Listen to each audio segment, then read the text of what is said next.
going on, guys and gals? Sanitary 103, thank you for watching yet another video. So the other day I was at the grocery store and there was two ladies in front of me. It was a pretty long line and they were talking. I'll call them Girl A and Girl B.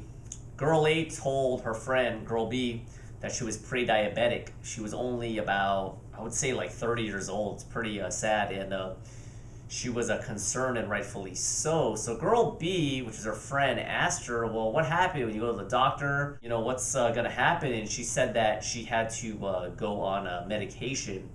So Girl B asked her, well, what kind of foods do you eat and whatnot? And Girl A said, well, she seemed a bit perplexed. She said, I don't really, eat that bad. I don't eat that many carbs. I don't eat that much sugar. I don't really eat that much rice. I've been replacing my rice with a lot of pasta and a lot of noodles.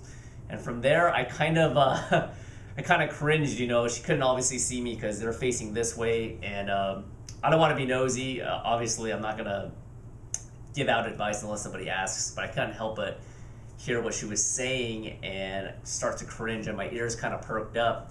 And then she also said that she does eat Chinese food on occasion, and when she goes to get Chinese food, and this is the American version of Chinese food, which is like Panda Express, and she gets a Kung Pao chicken, and she thought that Kung Pao chicken is okay because chicken has protein, which is true, and it also has zucchini and peanuts. Unfortunately, as you may know, and if you don't, I'm here to break it to you, even if you're swapping rice for pasta, it's still carbs, it's still causing a big insulin spike, and this could definitely be the reason why she's pre-diabetic.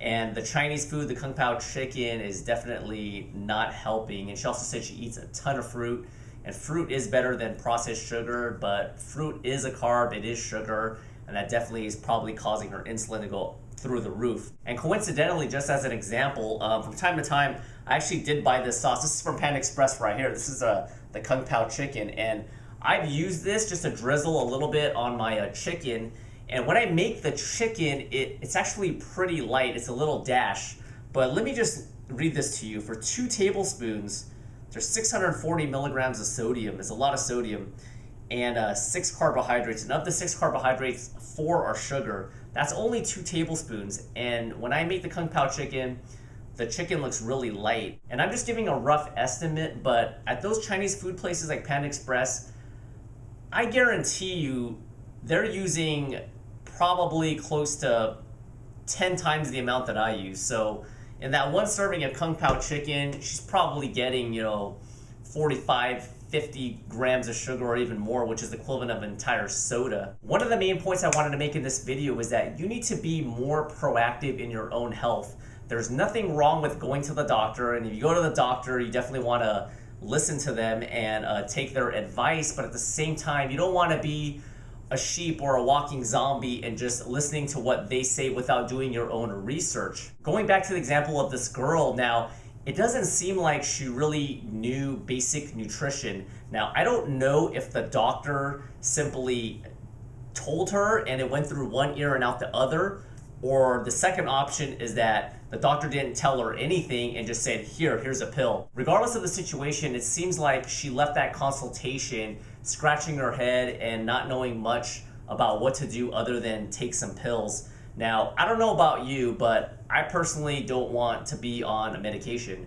My blood pressure typically runs around 140. That's pre-hypertension, and I typically eat pretty good and I work out, but it just runs in my family.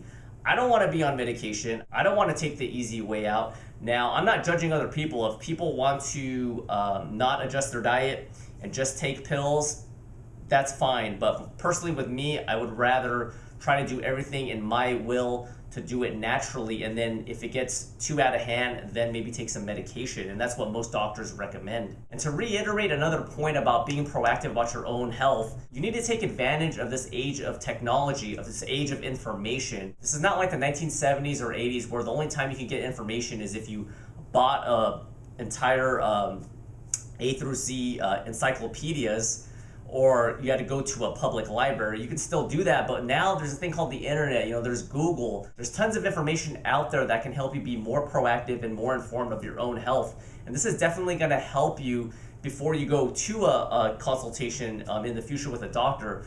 For instance, I had some bumps right here a couple of months ago, and I went to a dermatologist, but before that I went on WebMD, I saw different pictures.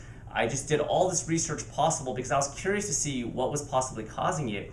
When I went to the dermatologist, to make a long story short, I had a self-diagnosis of myself, and I thought it was keratosis pilaris, which is basically, it's just like a minor skin condition. You can barely see it, very minor, but I was very curious to see if I was correct. I went to the dermatologist. I asked her, before I showed her my bump, I said, I think I have a KP, and she looked at it, she says, exactly true. And then from there, the consultation even went better because I wasn't sitting there, ignorant and not knowing what to ask, because by knowing my situation a little bit better, I was able to have a better consultation, and from there I was able to get more information. So if you're still sticking around watching this video, first of all, thank you, I commend you. But the main points I want to make in this video once again is that take control of your own life, use the internet, read academic journals, go to the public library, get second opinions from different friends. Definitely be proactive. Don't just be ignorant, go to the doctor and they give you a pill and then you go, okay, that's it. This is definitely going to help you in the long run. Thank you once again for watching this video, and if you have any comments or questions, you know where to put them down below, and I'll see you guys next time. Bye.